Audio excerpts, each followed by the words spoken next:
Hi guys, today we're going to be doing a science experiment, almost like a magic trick. So the materials you'll need is a big glass with water all the way to the top, and you'll need a small glass with no water, and you'll need a straw.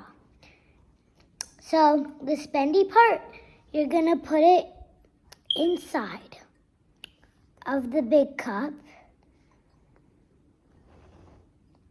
And then you're gonna suck on this part and then let it go.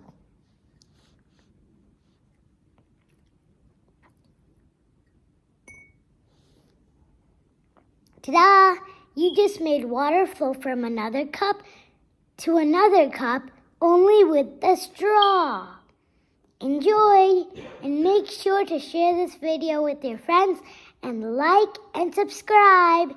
Thank you. Bye!